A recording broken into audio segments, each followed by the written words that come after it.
Good day, Thomas Jefferson Hour podcast listeners. As always, thank you so much for listening. We appreciate it.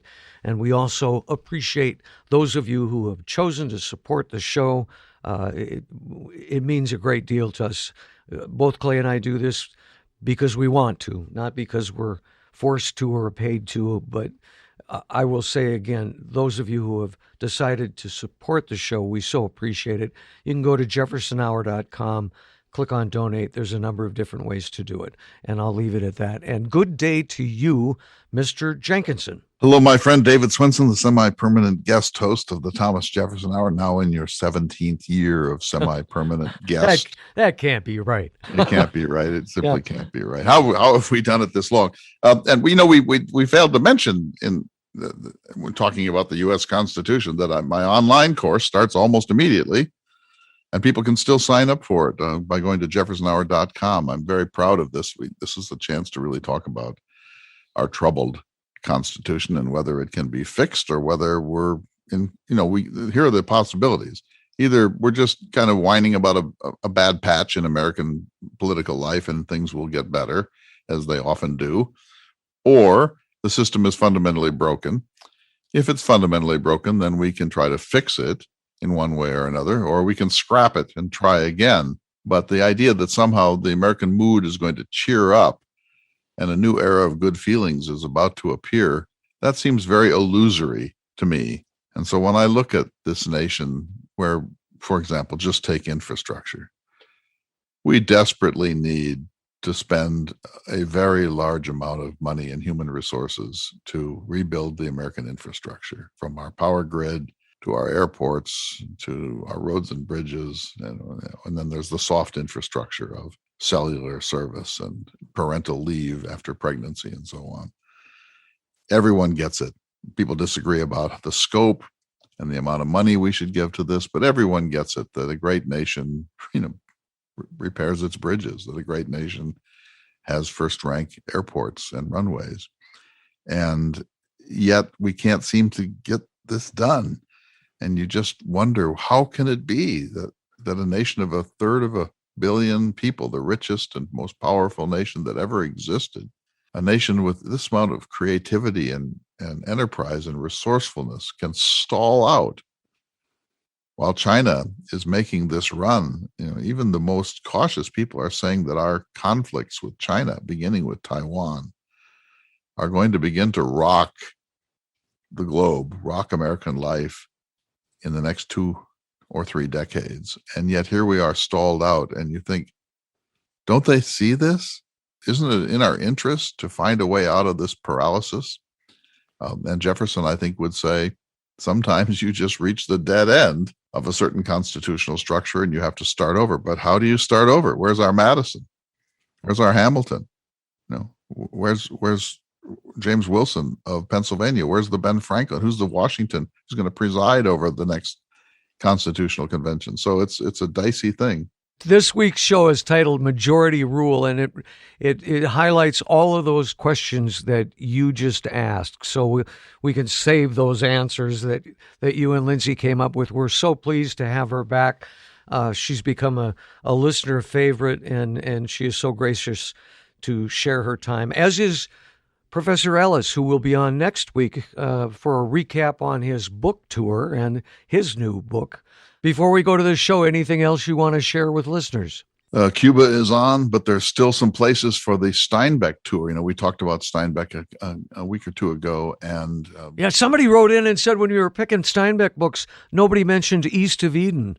And it didn't come up. But East of Eden is not Russ Eagle's favorite Steinbeck novel, and it's not mine either, although I like it a lot.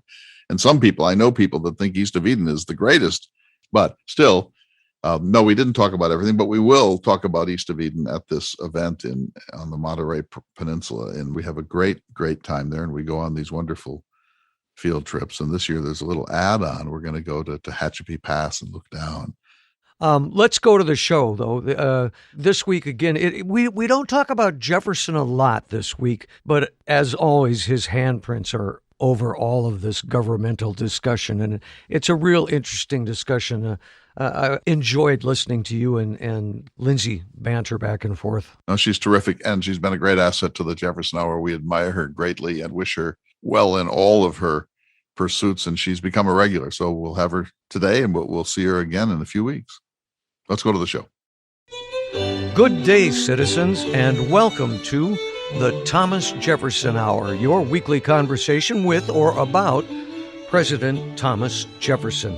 Today, we are so pleased to welcome back Dr. Lindsay M. Chervinsky, an expert in presidential history and the United States government and its institutions. She's a scholar in residence at the Institute for Thomas Paine Studies and a senior fellow at the International Center for Jefferson Studies. Maybe most important to us is she is the author of the award-winning book, The Cabinet, George Washington and the Creation of an American Institution, which was published in April 2020 and now is available in paperback.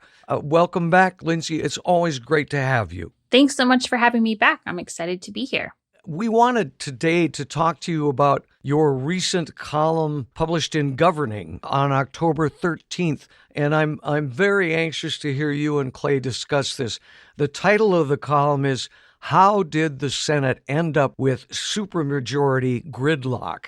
Do you want to start us in on that subject, Lindsay? Sure. Well, my goal with the article was to sort of help explain how we got to this place where nothing seems to get through Congress, and anything that is passed requires 60 votes in the Senate, especially because those that are familiar with Article 1 of the Constitution know that that 60 vote limit is not articulated anywhere in the language. And so there have been some excellent books that have come out about the filibuster and the subject, but I wanted to kind of condense it into one manageable piece, one short history that was easy to digest, and help people understand kind of how we got to this spot. Clay, that's something you've commented on a lot, the supermajority, and that it wasn't really intended by the founders. Right. So just let me start by saying hello, Lindsay. We're so glad to have you back. I'm very excited about this topic. There are three constitutions, really. There is the capital C Constitution that was written in 1787 and ratified in 1788 and has been amended 27 times in 230 years. And that tells us that the House consists of people who serve for 2 years and the Senate for 6 years, and the president serves for 4 years. And there's an emoluments clause, and there's a pardon clause, and there's an impeachment clause, and so on. That's the capital C, or the hard C Constitution. The second Constitution is sort of the small c Constitution of norms. The president goes before Congress to deliver his State of the Union message. The president has executive privilege, etc. There are many things that we assume are part of our constitutional structure that aren't articulated in the formal Constitution, but have become habits. And they've become habits so deeply embedded in American life that they essentially have full constitutional status. For example, if you suggest you're going to change the number of justices of the Supreme Court from 9 to 12 or to 3, there's a widespread blowback for that because people think 9 is somehow a sacred number. It's not. The Constitution itself says nothing about the number of justices that shall be on the Supreme Court. So that's the second, the small c Constitution of these habits that have really percolated up in the course of our history. The third Constitution is the most difficult, but it's what Alexis de Tocqueville called habits of the heart. It's the way we actually constitute ourselves. And so, Lindsay, if you go out to get coffee at Starbucks, or if you go to renew your driver's license or your vehicle tags, this is how you constitute yourself. And most of what your life involves is not about government. It's about daily life, our commercial lives, our social lives, our intellectual lives, our private lives. And this is much more important in the long run than government. And it's how a culture constitutes itself. So if you just keep those three levels in mind, the Senate was articulated in the Constitution as being the senior body of sort of wise statesmen, 2 from every state. But the founding fathers were clear that they wanted to operate by majority rule. So there would be majority rule in the House, and there would be majority rule in the Senate, except for certain enumerated things like treaties. Our habit, our small c constitutional habit of filibuster and cloture, these are not articulated in the Constitution. They're just American habits, and they can be manipulated. They can be changed. But we now have a situation in which the Senate is already tilted towards privileging small states.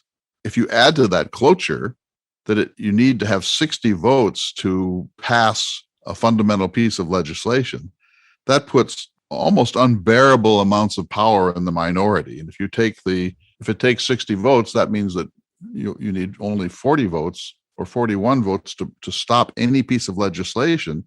Take the 20th smallest population states in the country, North Dakota, Wyoming, Vermont, Alaska. They have power beyond the conception of even the states' rightists at the Constitutional Convention. And that's the problem, that majority rule was meant to be the system. It is no longer the system, and it has created widespread paralysis. Do you agree with that, Lindsay? I do. I agree with that completely. And I think there are a couple of elements of what you said that I just want to highlight or foot stomp, depending on how snarky I'm feeling at the moment. The first is that, we have discussed the phrase the founders intended and how problematic that can be. But this is one of those rare examples when actually the majority of the people who were at the Constitutional Convention agreed that it wasn't okay to have a very small number overruling a very large majority. So this is one area where actually they were in pretty common agreement with that the majority should be able to rule, and there would be protections for minority rights, of course, but the majority was supposed to be able to make a decision. The second part that I think is really important to emphasize is that this is a custom and norm that actually evolved much later than people think. So some customs and norms, like executive privilege, go all the way back to George Washington. Others, like this one, didn't actually emerge until there's some disagreement among scholars when it really came to be, but I think a good rule of thumb is sort of mid-19th century. And a lot of it was having to do with slavery and the rights of slave states and limiting the language that was used to discuss this issue.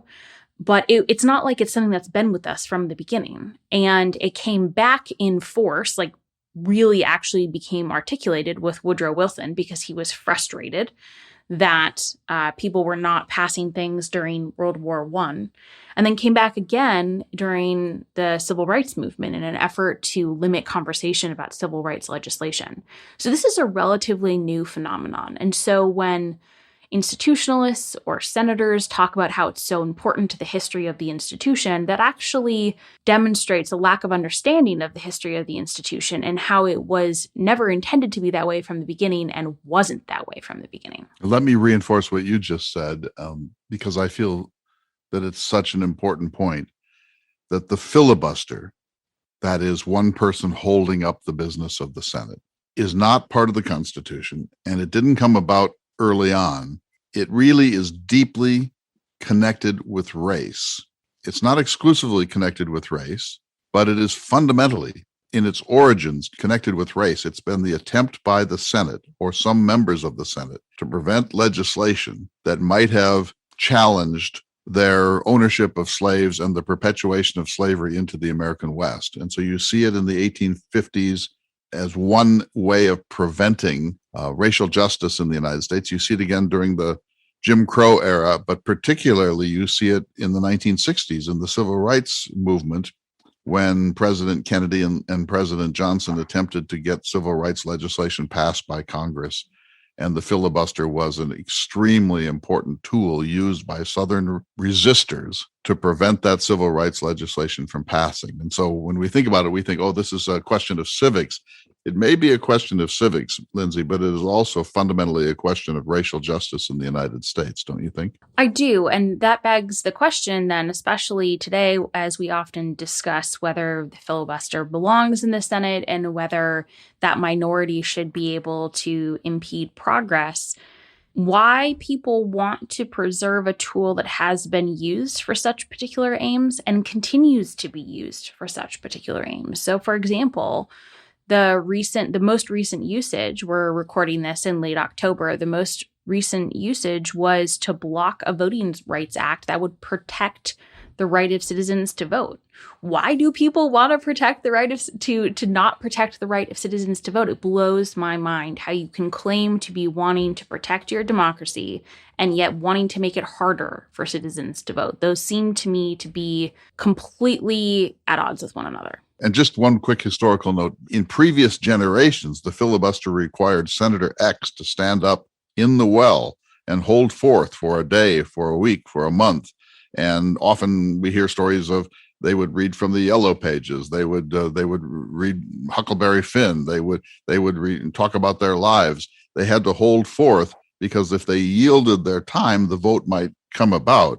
And most recently, we had an example of this with Ted Cruz, senator from Texas, reading Green Eggs and Ham in a filibuster in the United States Senate. I mean, literally reading Dr. Seuss's classic Green Eggs and Ham to delay a vote that he felt would not be in the interests of his constituents or himself. I don't know when it was, Lindsay, but it was in the last 20 years that the Senate gave up on that and just said, oh, just invoke filibuster. If you stand up and invoke filibuster, you won't have to spend 3.5 days without a shower reading from your favorite children's books. I don't know why we did that. I suppose to spare people from the endlessness of that sort of thing. But at least that, Lindsay, forced people to actually do it. And after 4 or 5 days, that senator might think, you know what, I really want a shower and a good meal, and might actually stop. But today, if I can just stand up and say, I'm going to filibuster this, there's no consequence. My understanding is they don't even have to stand up and say it. They can literally send an email. So they don't even have to be in the room. You know, I would be, if people really want to keep the filibuster, one amendment that I think would make sense would be what you're saying, to have to stand up, to have to say, to actually invoke filibuster, to fight for what you believe, and at the very least, demonstrate to your constituents where you stand on an issue. Now people can hide behind an email. They can send an email to their party's majority leader or minority leader and say, you know, I oppose this message, and it's never public. You never have to stand up and express your intent on a vote. You never have to defend your position, and I think it's cowardly. It is cowardly, and it's too easy. Yeah. Perhaps for perspective, we should all go back and watch Jimmy Stewart in Mr. Smith Goes to Washington. However, at this point, we need to take a short break. We'll return to this conversation with Clay Jenkinson and Lindsay Chervinsky in just a moment. You're listening to the Thomas Jefferson Hour. Welcome back to this special edition of the Thomas Jefferson Hour with our friend Lindsay Chervinsky, who has been on this program, I suppose now 9 or 10 times, and we hope that will be a pattern that continues for a very long time here at the Jefferson Hour. So, Lindsay, as I understand it, the Constitution created 2 houses of Congress, and the House, elected every second year, was meant to be more responsive to the will of the people, because the re-election every second year would enforce sort of a discipline to listen to one's constituents. And if somebody veered, they would be retired. But the Senate was set at 6 years so that there would be some time for everyone's concerns, frustrations, anger to cool off. And this would allow one version of the will of the people to express itself through the volatile House, but a more sober, more cautious, more restrained, more reflective view of the will of the people to find expression through the Senate. In other words, we already had a special restraining mechanism built into the Constitution. We didn't have 2 identical houses that did the same thing under the same terms of election.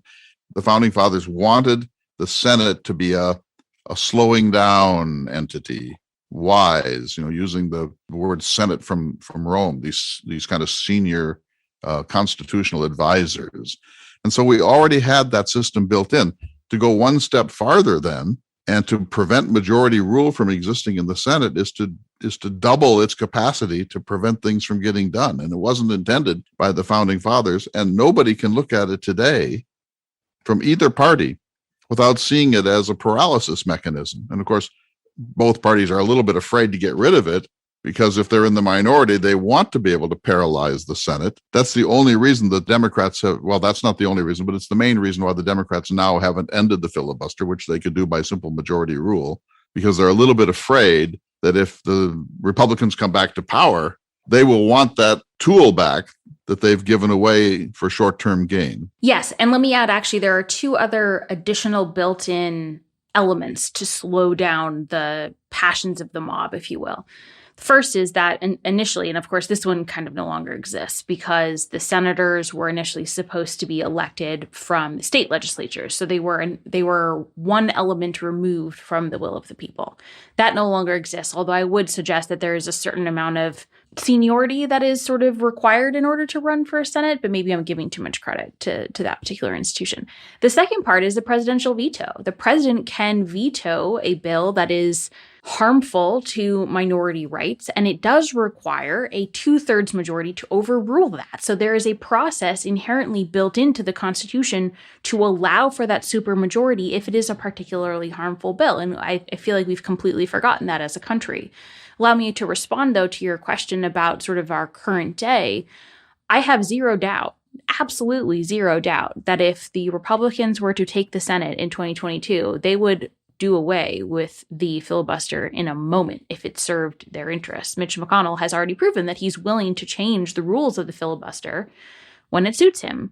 And one of the key arguments in favor of the filibuster is that it facilitates and it fosters bipartisanship, which I think is nonsense because we've seen when there are bills that come up or when there are appointments that come up that do not require the filibuster, it actually does facilitate bipartisanship. Look at the infrastructure bill. We actually got over 60 votes.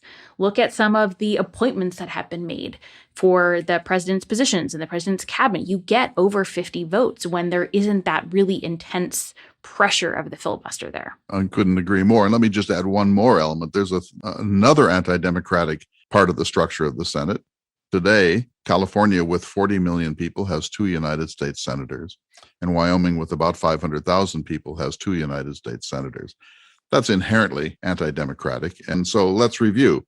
The Senate has a 6-year term to slow things down. The Senate has 2 individuals from each state, which allows the smaller states to have extraordinary power. The Senate requires the 2/3 vote, according to the Constitution, only for a very tiny number of things, overriding a veto and treaties. Majority rule was meant to obtain in all other instances, but the Senate has set up for itself the idea of cloture and filibuster, which give that minority even greater oomph than they would have had under a more purely democratic model of American government. And the result of all of this is that things just can't get done. And I'm with you. When the filibuster is not invoked, when there is actual debate, live human beings debating on the floor of the United States Senate, things get done. And this has an ameliorative effect. We don't want the Republicans to just sweep their program into power without significant debate. And we don't want the Democrats to be able to enforce their program without significant debate.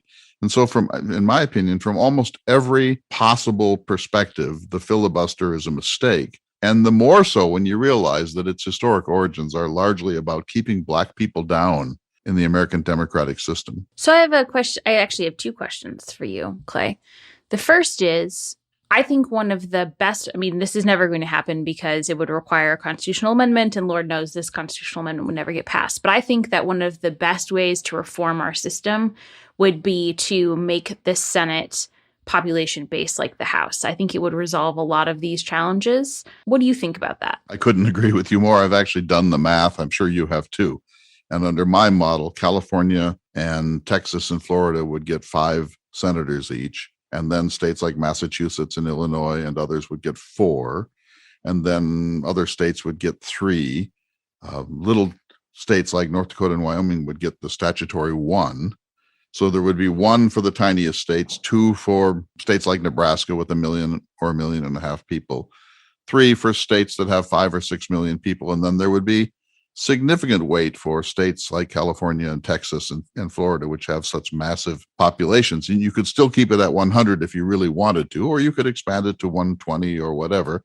But as you say, chances that this happen approach 0, if not actually equals 0. But I think we would actually be a much better governed nation and that we would get things done if we had this system. So let me just give you a quick example. So President Biden is president. He would like to do a whole range of things. he's probably not going to get much of that done because of the peculiarities, the paralysis that we built into the system. Let's just say he had gotten it done, that he got his Green New Deal, that we addressed climate change, that we extended healthcare for everybody, that we solved some fundamental problems in our energy delivery system.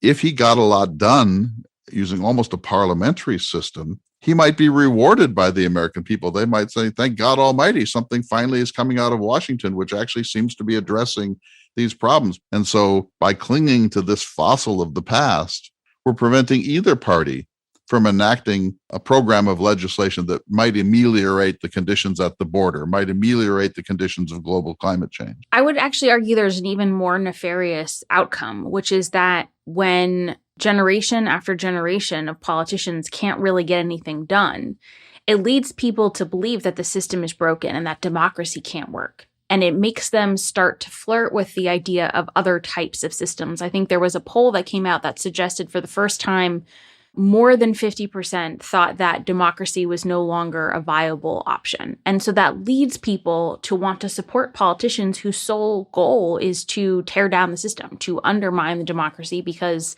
they think something more radical is required in order to make any sort of change. And that has, potentially negative and dangerous outcomes for our nation.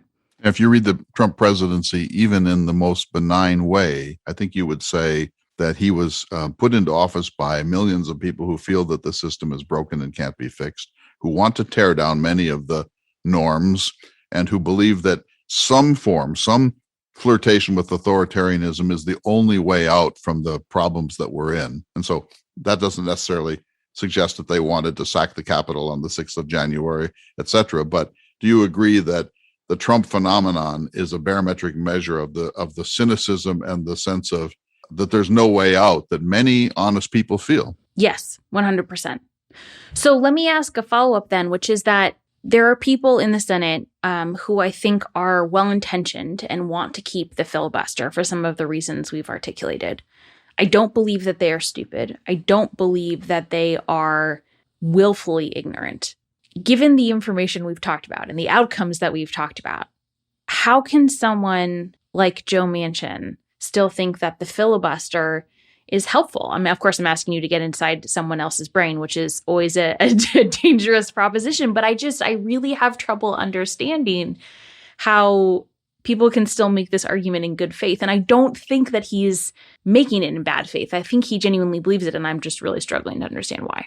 I think there are two answers to that. Let me see if either one of them makes sense to you. Number one, I think people, as you said earlier, mistakenly believe that the filibuster has deeper legitimacy in our national history than in fact it has. And some of them, and Joe Manchin may be one of them, believe that it is actually a constitutional provision to violate, which would somehow be a betrayal of the foundation text of American life. I think that Joe Manchin is wiser than that. The second reason is that I think everyone gets it, that this is a tool you might well want. And so let's just say that the Republicans get the majority in both the Senate and the House in 2022, a thing that is very likely.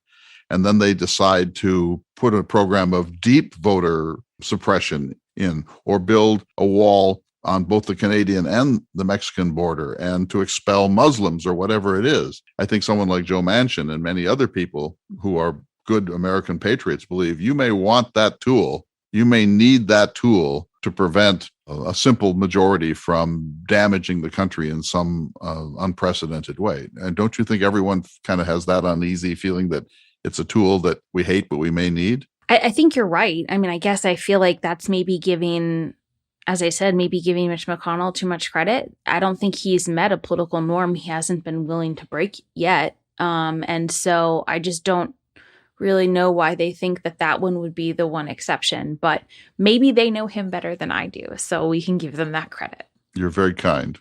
Well, at least while we're recording. I was really excited for this conversation because I so enjoyed this piece that you wrote for governing.com, Lindsay. And, we're talking about the filibuster, and it's such a contemporary issue. And I do want to come back also to both of your assessments about reforming the Senate, because I disagree with you heartily. But in your column, you talked about President Lyndon Johnson and Medicare, and how they had a vote count of 55 votes and knew that it would pass because only a majority vote was required. I think that's kind of an interesting example. We're talking about the filibuster, and Clay's talking about its need, how some senators might think we need that as a roadblock. Or, we survived a long time without it. And it is a new phenomena, within the past 30, 40 years that it's been used, I think, since 1980, quite a bit. So comment on that. I mean, we wouldn't have Medicare if there was a filibuster at that time. It wouldn't have passed. Yeah, it's a great example. I'm glad you flagged it because it shows that not all legislation was subject to the filibuster just, 60 years ago. And so when we think about, again, this goes to sort of the weight and longevity of this precedent, and it's really not what people think that it is. I think as, one sort of, pushback, of course, we have been in moments of intense partisanship before the 1790s, the 1850s, the 1890s. You could maybe add some others in the 1960s there. So I certainly don't want to say that this moment is more partisan than any that we've had, because I don't think that would be correct. The difference is, and I'm not the first to say this, Heather Cox Richardson is a great historian and someone who's articulated this very well. This is the first time we have had one of the major political parties wants to destroy the system. In the 1850s, in 1860, especially with the presidential election, Southerners acknowledged the outcome of the election and then wanted to leave because the system wasn't working for them. They weren't trying to destroy the electoral system. They just wanted to leave. Now, I'm not saying that that was better, because obviously secession and civil war is not something you want to emulate. But I do think this moment in some ways is unprecedented. And as a historian, that's generally terrifying. But it is something definitely to think about when we consider our politics in the particular moment we're in. So, David, first of all, great Freudian slip. You said President Lyndon Johnson, but you almost said Lindsay. And I think that's the first person who's predicted you might be the first female president of the United States, Lindsay. So how about that? No, thanks. I don't want that pressure. No pressure. No, thank you. No. I don't think it was Freudian. I think it was bad reading. I enjoyed it. Anyway, so we're in this paralysis. And I think every American, with very few exceptions, wants us to find a path out of this paralysis. Don't you agree? Yes. People want something to get done. And people know that there are issues that we need to face. And everyone knows that we have an issue on our borders. Not everyone agrees about global climate change, but a stronger and stronger majority of people now understand that we're in really a difficult position here, and we must respond almost with a Manhattan Project style level of national intensity. People want rational restrictions on certain types of weaponry in the United States. People understand that our healthcare system is just hopelessly broken and extremely uneven in its benefits. One could go on and on about the problems that people see. I mean, and then there's a low-level anxiety about the robotic and AI economy that's coming and how many people are going to be displaced by it, beginning, say, with the truckers, but really eventually involving all of us. And so we get it. I mean, Americans are smart people, that they have concerns about the things that have to get addressed by a great nation. And the fact is they just aren't getting addressed. So Jefferson, we've almost never talked about today, if he were here, would say, well, look, your system is broken, tear it up and create a better one, because there's no point in continuing down this path if nothing is going to come out of it that's useful. Madison might say, well, maybe we can, maybe there's a way to return to these norms and to maybe a new era of good feelings can come about and so on. But I think Jefferson would say, look, folks, it's broken, and a broken system probably can't be fixed. Do you think, can you see a path forward? Can you see a way out? Can you see 5 years from now or 12 years from now an America that does address these issues, that does get things done, that finds a spirit of compromise and moves towards the second half of the 21st century in something like efficiency and good sense? So we talked about the Senate reform idea. The other major reform that I think would really solve a lot of our challenges would be to reform the Supreme Court and make the positions 18-year tenures with then you would have a pension so that it would still be a lifetime seat, so it wouldn't require a constitutional amendment. Each president every 2 years would get to appoint a justice such that it would. The Supreme Court has always been political. To suggest otherwise shows a lack of understanding about history, but it would take the gamesmanship out of the appointing process, and there would be a clear understanding about how this is going to work. I think those two things would go a really long way. Now, are they going to happen? I don't know. I would like to think that if Biden can get a couple of key things passed such that people can start to see, well, government maybe still can do some things, and then build upon that success for other reform, bring back some of the people who have been disillusioned by this process into the fold, and expel those that are actively seeking to destroy it as opposed to arguing in good faith, then maybe. But that's pretty wishful thinking, and I depending on the day, I either despair or I have great optimism. So I would like to think that that's possible, but I think that that hinges on a lot of people in Congress, frankly, a lot of Democrats, being willing to make compromises and putting the national good over maybe their agenda. And I hope that that happens, but I'm not sure. Very good. We need to take a short break, but we will return to this conversation with the creator of the Thomas Jefferson Hour, Mr. Clay Jenkinson, and our special guest this week, Dr. Lindsay Chervinsky. We'll be back in just a moment. You're listening to the Thomas Jefferson Hour. Welcome back to this special edition of the Thomas Jefferson Hour. Our guest is President Lindsay Chervinsky, first announced here on the Jefferson Hour by David Swenson, the semi-permanent guest host of the Thomas Jefferson Hour. You said something a little bit provocative there, David, a moment ago. You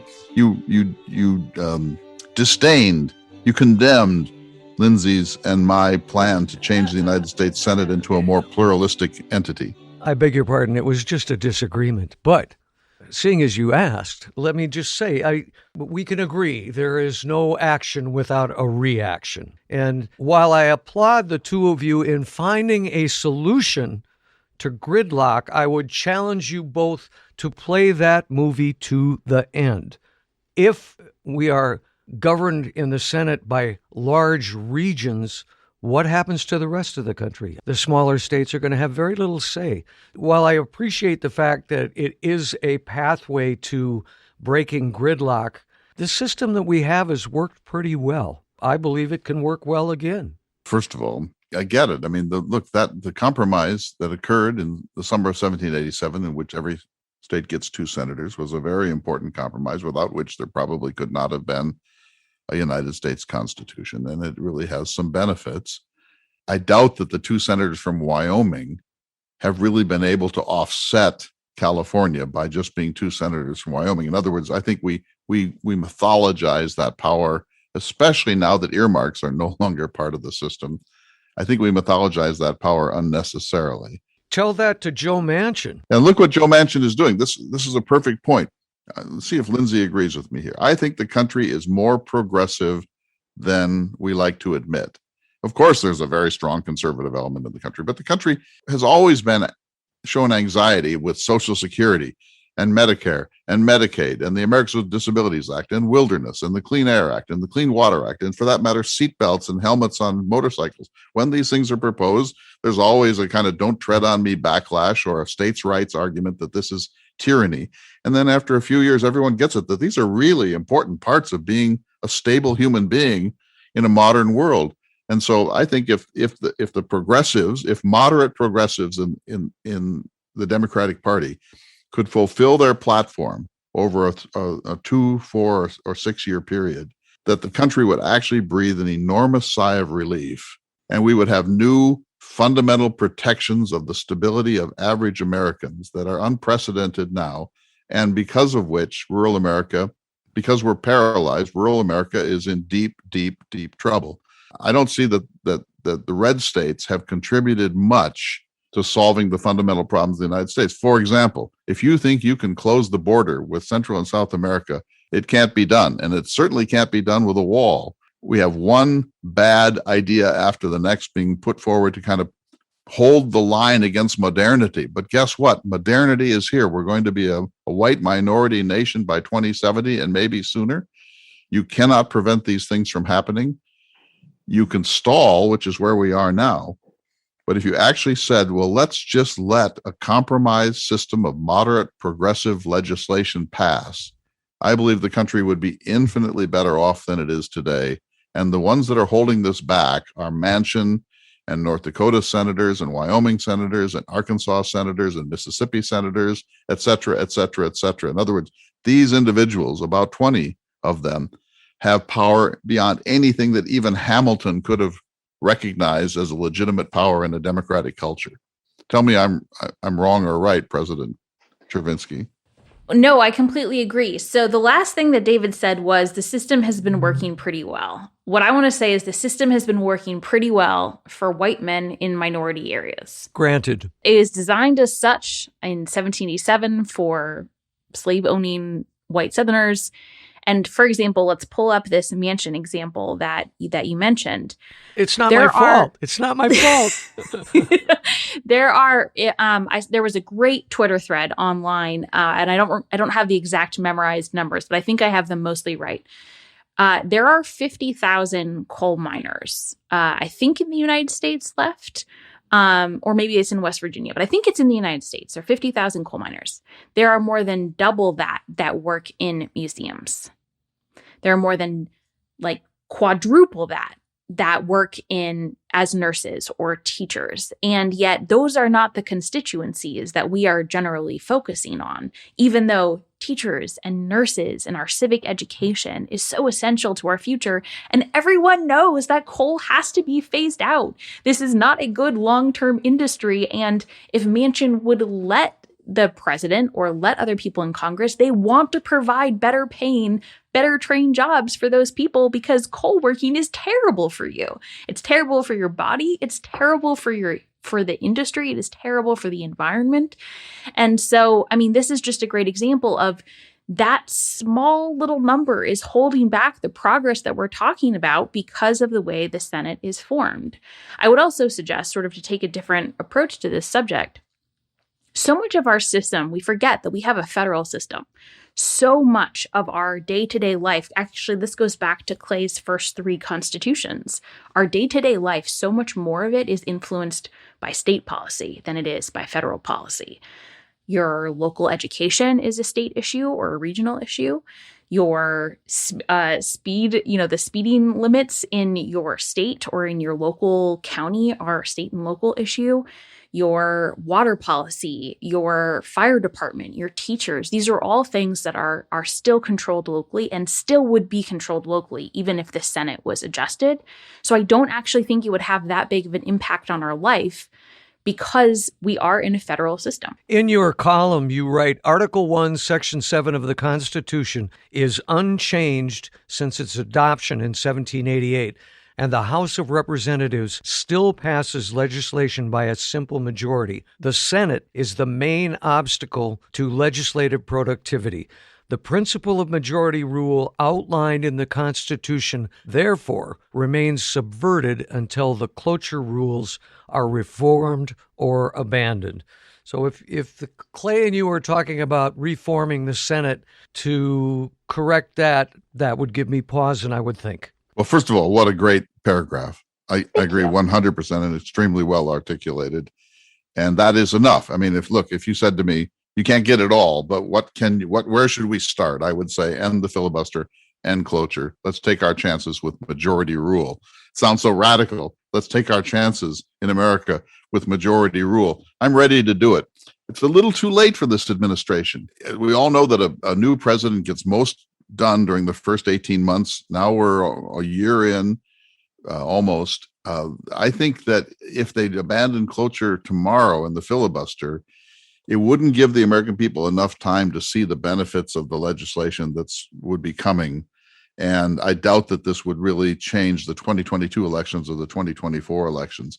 The only thing, if you allow me to interrupt, the only thing that I think it would have a real impact on the elections is if we could pass the Voting Rights Act, such that the elections could be more fair, could to prevent the voting rights attempts at suppression in certain states. Right. The second thing I would say, I agree with you. The second thing I would say, Lindsay and David, is that, of course, we want cloture to be eliminated in a bipartisan way.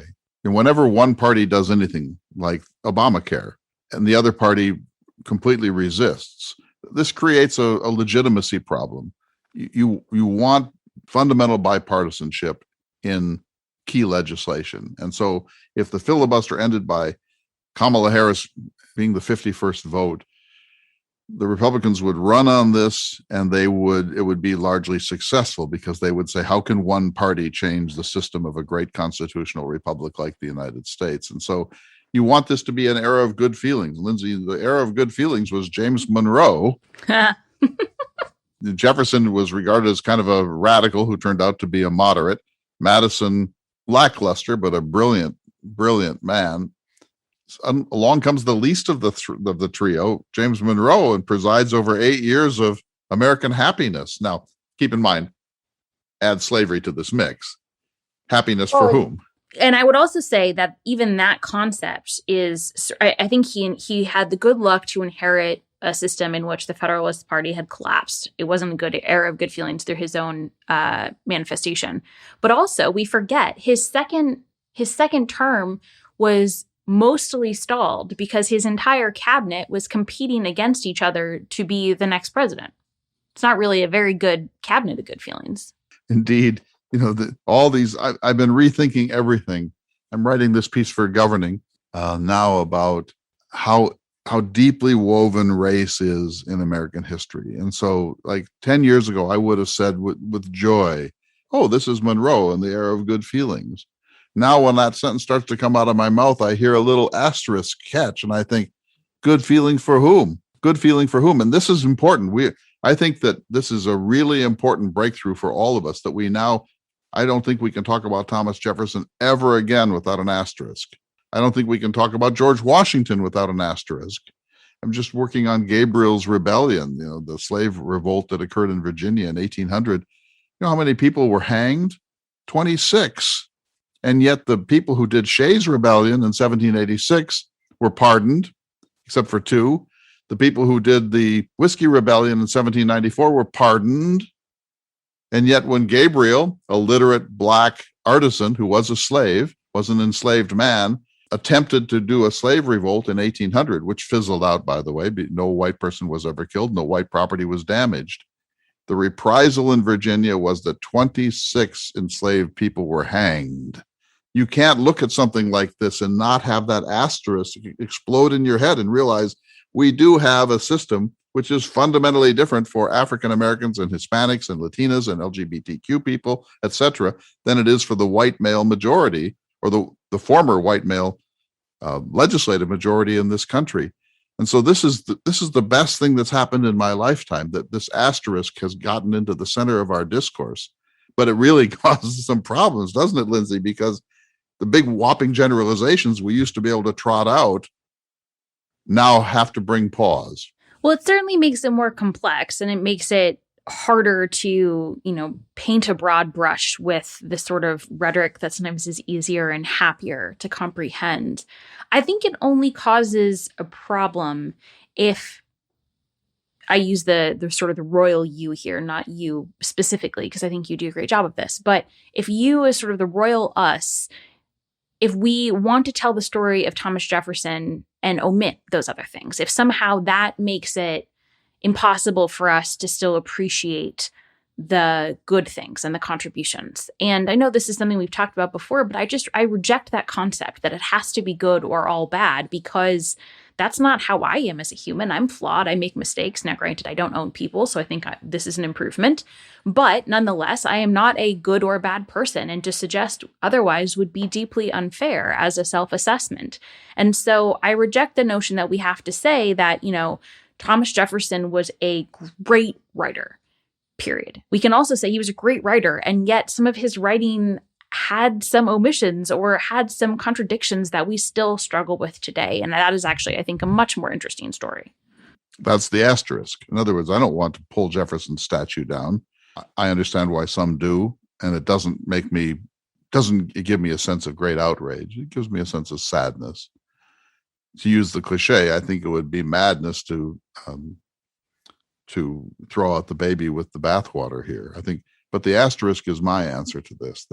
And I think about the greatness of the University of Virginia, its architecture, its lawn, the concept, Jefferson's agency in all of this.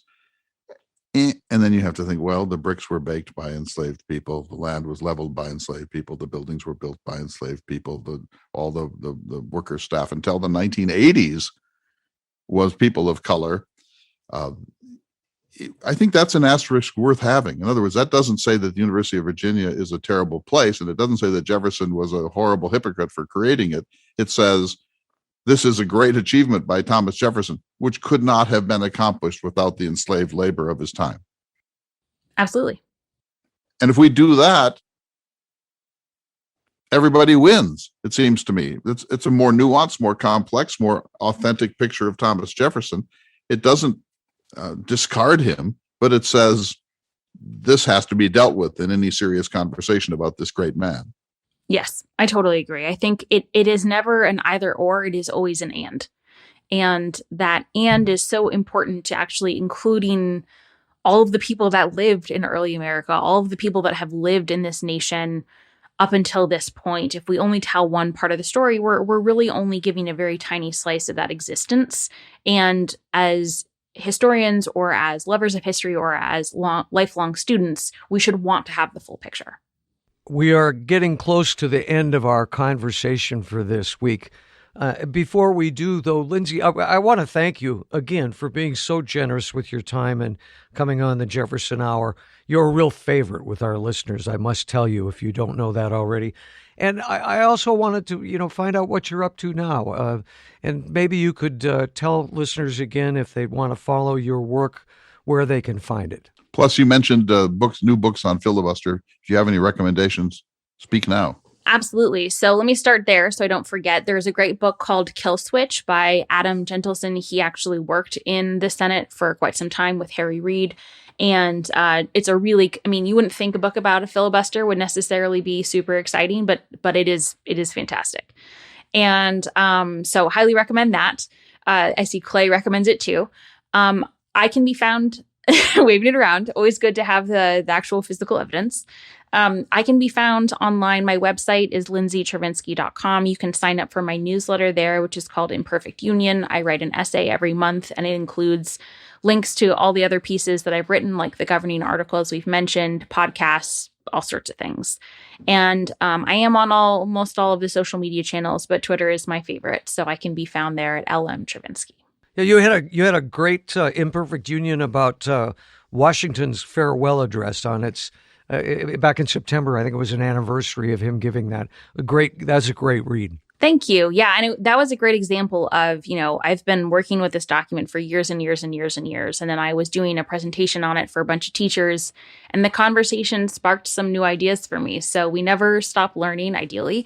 And talking to people that work with these documents in the classroom can be such an illuminating process, even for those of us who study it for our jobs. Well, again, thanks for coming on this week. I hope we can talk to you again soon. Absolutely. Always happy to be back.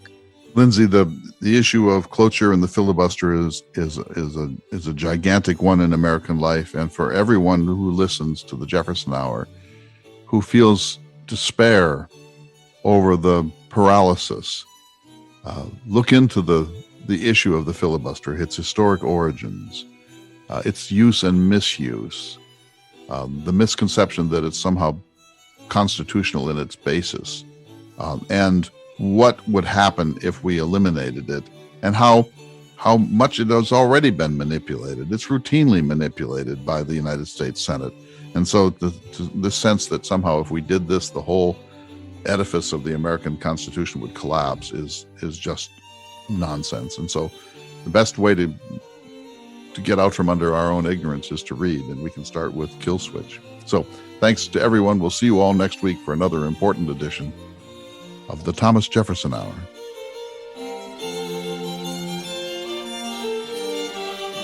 The Thomas Jefferson Hour is brought to you each week by Dakota Sky Education. The program is distributed nationally by Prairie Public. President Thomas Jefferson lived from 1743 to 1826, and this program presents his views. President Jefferson is portrayed by the award-winning humanities scholar and author Clay S. Jenkinson. To obtain a copy of this or any show for a $12 donation, please call 701-575-0727.